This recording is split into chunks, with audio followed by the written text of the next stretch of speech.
Hello students, आज हम पढ़ रहे हैं द्विगु समास।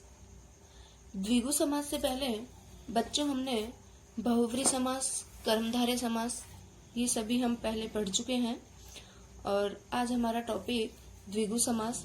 द्विगु समास में देखना ध्यान से क्या है, मुख्य रूप से आपको यही ध्यान रखना है द्विगु।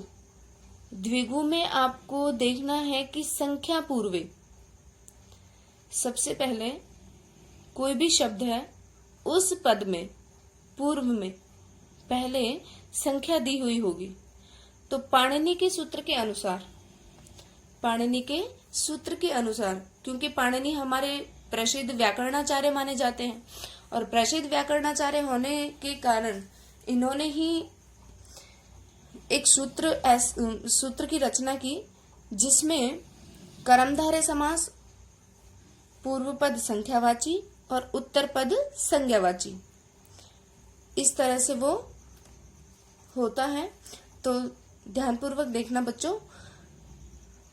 अयम समास है, यह समास प्राय समूह अर्थे भवति, प्राय समूह के अर्थ में होता है।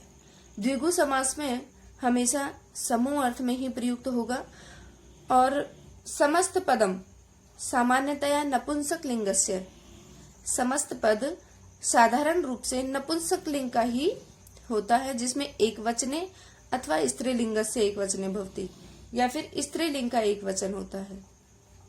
नपुंसक लिंग के एक वचन में या फिर स्त्रीलिंग के एक वचन में। ओके, देखना ध्यानपूर्वक कि जो समस्त पद होता है वो समस्त पद कैसा होगा, नपुंसक लिंग का ही होगा। नपुंसक लिंग में एक वचन में या फिर स्त्रीलिंग के एक वचन में। और इसका विग्रह करते समय अस्य विग्रहे षष्ठी विभक्ति प्रयोगः क्रियते, इसके विग्रह में षष्ठी विभक्ति का प्रयोग किया जाता है। ओके, देखो अब जैसे कि उदाहरण सप्तदिनम, अब ये हमारा नपुंसक लिंग में है सप्तदिनम। तो अब इसका विग्रह हम कैसे करेंगे, सप्तानाम दिनानाम समाहार, कैसे होगा, सप्तानाम दिनानाम समाहार इति। त्रिभुवनम, ये भी नपुंसक लिंग शब्द है और यहां देखो प्रथम पद में क्या दी हुई है, संख्या। सप्तदिनम में भी सप्त संख्या है और त्रिभुवनम में भी संख्या दी हुई है, तीन। त्रयाणाम भुवनानाम समाहार इति। पंचपात्रम में पंचानाम पात्राणाम समाहार है। पंचपात्रम में भी देखना बच्चों, पंच क्या दिया हुआ है, एक संख्या दी हुई है। ओके, तो इसी तरह से आप देखते जाना कि जहां द्विगु समास में जो हमने आपको नियम बताए हैं, क्या कि संख्या पूर्वे द्विगु, कि पूर्व पद संख्यावाची होगा और ये किसके सूत्र के अनुसार है, पाणिनि के सूत्र के अनुसार होता है। अब कर्मधारय समास की जैसे कि पूर्व पद तो संख्यावाची और उत्तर पद संज्ञावाची। ओके, तो इसी तरह आपको देखना है कि द्विगु समास नपुंसक लिंग में प्रयुक्त होगा, पूर्व पद संख्यावाची होगा और जैसे कि पंचपात्रम, तो यहां पर देखो पंच शब्द क्या हो गया, संख्यावाची हो गया। पंचानाम पात्राणाम समाहार है, पंचानाम पात्राणाम समाहार है। तो इसी तरह पंचरात्रम, तो पंचरात्रम में पंचानाम रात्रिणाम समाहार है इति। पंचानाम रात्रिणाम, अब यूं मत करना कि यहाँ जैसे कि पंचपात्रम था तो पात्राणाम हुआ, तो यहाँ पर रात्राणाम क्यों नहीं हुआ, रात्राणाम नहीं होगा बच्चों। रात्रि शब्द होता है, संस्कृत में उसे क्या बोला जाता है, रात्रि। तो पंचानाम रात्रिणाम, हम उसे क्या बोलेंगे, रात्रिणाम समाहार है। ओके, तो इसी तरह से देखते जाना चतुर्युगम। अब यहाँ देखो युग कितने हैं, 4। तो चतुर शब्द क्या हो गया हमारा, वो ही संख्यावाची हो गया और समूह हो गया। तो चतुर्णाम युगानाम समाहार। चतुर्णाम युगानाम समाहार। सप्तर्षि, सप्तर्षि तो यहाँ पर क्या है, सप्त संख्यावाची है। तो आपको इतना ध्यान रखना है कि द्विगु समास पूर्व पद संख्यावाची होता है। सप्तर्षि देखते ही तुरंत क्या करोगे, सप्तानाम ऋषिणाम समाहार। सप्तानाम ऋषिणाम समाहार इति। सप्ताह, सप्ताह सप्त आह। आह आह क्या होते हैं, 7 अह मतलब होता है दिन। तो इसीलिए क्या बनेगा, सप्तानाम अहनाम, सप्तानाम अहनाम समाहार इति। अब इसका संधि विच्छेद भी देखो दिया हुआ है, सप्त धन अहन, सप्ताहन। ओके, अब आपको देखो क्या दिया हुआ है, कुत्रचित द्विगु समास है स्त्रीलिंगे अपि भवति। कहीं कहीं पर द्विगु समास स्त्रीलिंग में भी होता है, कहीं कहीं द्विगु समास स्त्रीलिंग में भी होता है। और वो स्त्रीलिंग में किस तरह होगा, यथा जैसे पंचवटी, पंचवटी शब्द दिया हुआ है। अब ये पंचवटी है, ये क्या है, स्त्रीलिंग है। तो पहले पद में तो वही संख्या दी हुई है, पहले पद में उसी तरह से संख्या दी गई है। देखो स्टूडेंट्स, आप ध्यानपूर्वक देखते जाना कि आपको जितने भी यहाँ इसमें एग्जाम्पल के जितने भी उदाहरण दिए जाएंगे, वो सभी उदाहरण, आपके सभी उदाहरण बहुत महत्वपूर्ण है। और इन्हीं उदाहरणों को आप कंठस्थ अच्छे से याद कर सकते हो। और इनको याद आप जब कर लोगे, किसी भी तरह की आपको कोई समस्या नहीं होगी, क्योंकि हमने आपको अच्छे से इनके पूर्ण रूप से इनको आपको अच्छी तरह तैयार किया है आपके लिए। तो देखते जाइए, पंचवटी। पंचवटी में क्या दिया हुआ है कि पंचानाम वटानाम, पंचानाम वटानाम समाहार।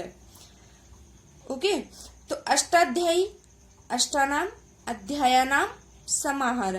ये ध्यान रखना कि जो भी हमारा पद दिया हुआ है उस पद को, जैसे कि पंचवटी है, अष्टाध्यायी है, ऊपर से हमने जितने भी उदाहरण देखे हैं वो सभी उदाहरण पूर्ण रूप से नपुंसक लिंग के हैं, समूह के हैं।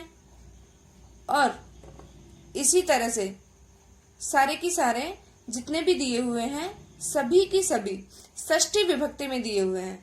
देखो, क्योंकि इसके प्रयोग में इसका विग्रह जब हम करते हैं द्विगु समास में, तो द्विगु समास में विग्रह करते समय षष्ठी विभक्ति का प्रयोग किया जाता है। और ये नियम मैं आपको पहले बता चुकी हूँ, अस्य विग्रहे षष्ठी विभक्ते प्रयोगे क्रियते, कि इसके विग्रह में षष्ठी विभक्ति का प्रयोग किया जाता है। अब वही षष्ठी विभक्ति का ही प्रयोग करना है, ध्यान से देखना। अष्टाध्यायी, अष्टानाम अध्यायनाम समाहार। त्रिलोकी, त्रिलोकी, त्रि 3, देखो वही संख्या दी हुई है। त्रयाणाम लोकानाम समाहार, त्रयाणाम लोकानाम समाहार इति। सप्तशती, सप्तानाम शतस्य समाहार इति। सप्तशती सप्तानाम शतस्य समाहार इति। अब यहाँ पर शताब्दी, शताब्दी, देखो शत और अब्दी, तो शतस्य, यहाँ पर ये नहीं करोगे शतानाम, शतस्य अब्दानाम समाहार। ओके, क्योंकि 100 का, कितने का, 100 का, जो षष्ठी विभक्ति का एक वचन प्रयोग किया जाएगा। तो शतस्य अब्दानाम समाहार। त्रिफला, त्रियाणाम फलानाम समाहार। त्रिफला 3 फल, तो त्रियाणाम फलानाम समाहार। कंप्लीट हुआ। तो स्टूडेंट्स, आप इसी तरह से देखते जाइए और मेरे चैनल को लाइक कीजिए, सब्सक्राइब कीजिए, शेयर कीजिए। जितना आप शेयर करोगे, जितना आप इसको रीड करोगे, तो आपको नई नई व्याकरणात्मक अच्छी अच्छी चीजें आपको बताई जाएंगी। और अभी हमने आपको जैसे कि द्विगु समास बताया है, इसी के पश्चात अभी हम आपको द्वंद्व समास बताएंगे। द्वंद्व समास में क्या है, देखना ध्यानपूर्वक कि द्वंद्व समास, द्वंद्व जैसा कि नाम से ही लग रहा है, क्या, जोड़ा, द्वंद्व, है ना। तो उसी तरह से जैसा आप नाम से ही देख रहे हो, तो उसी तरह से द्वंद्व समास प्रयोग होता है। इसमें क्या होता है कि द्वंद्व समास है उभय पदार्थ प्राधान्य भवति। द्वंद्व समास है, द्वंद्व समास में उभय पदार्थ, दोनों ही पदार्थ प्रधान होते हैं। द्वंद्व समास में दोनों पदार्थ प्रधान होते हैं। यथा, जैसे पूर्व पद और उत्तर पद। आपको पहले सबसे पहले क्या पता होना चाहिए, पूर्व पद और उत्तर पद।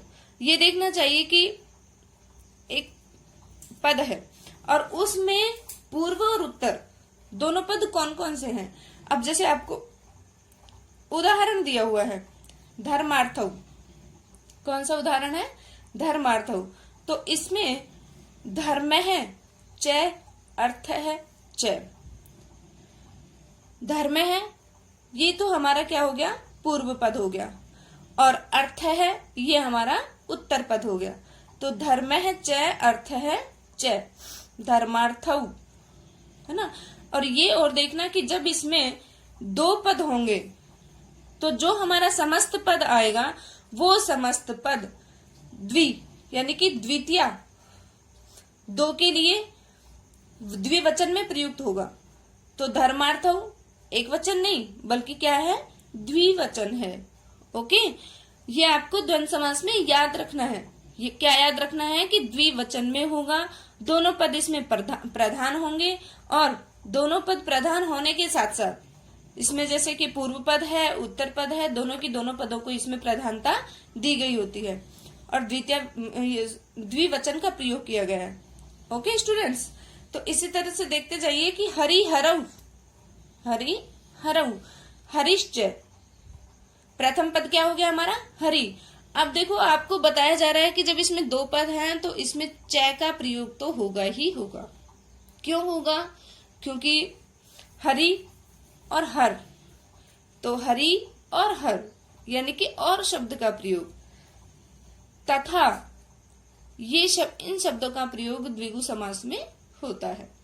ठीक है, तो हरिश्च हरश्च, शिव केशवौ, शिव केशवौ, शिवश्च केशवश्च, शिवश्च केशवश्च, माता पितरौ, माता पितरौ, माता च पिता च, माता पितरौ, माता च पिता च। अब ध्यान से देखना, जो ये माता पितरौ शब्द है, माता पितरौ शब्द है, इसको खाली पितरौ शब्द भी आ सकता है, क्योंकि पितरौ शब्द के अंतर्गत माता भी और पिता भी दोनों होंगे। ओके, तो इसी तरह से माता च पिता च। हेमंत शिशिर वसंतः, अब यहाँ पर एक ऋतु नहीं है, दो ऋतु नहीं है, बल्कि कितने ऋतुओं का वर्णन है, हेमंत शिशिर वसंतः, हेमंतश्च शिशिरश्च वसंतश्च, हेमंत और शिशिर और वसंत कौन कौन सी है, हेमंतश्च शिशिरश्च वसंतश्च। अब देखिए आपको एक नोट दिया हुआ है, क्या बताया गया है कि समाहार इत्यस्य अर्थे, समाहार इसके अर्थ में द्वंद्व समासस्य प्रायेण नपुंसक लिंगे एक वचने प्रयोगे भवति। द्वंद्व समास नपुंसक लिंग में एक वचन में प्रयोग होता है।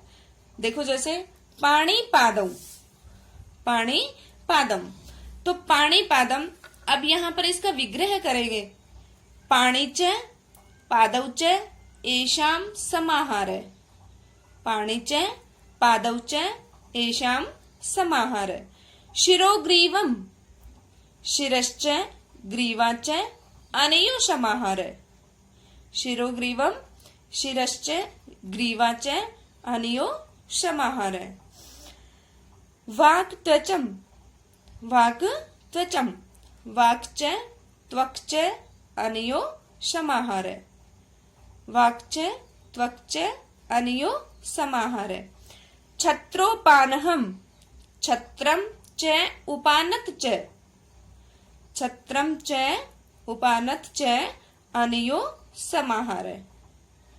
ओके स्टूडेंट्स, इसी तरह आप देखिए कि द्वंद्व समास आज हमारा कंप्लीट हुआ। आगे हम अपना नेक्स्ट अगले वीडियो में आपको दिखाएंगे। तो तब तक के लिए थैंक्स।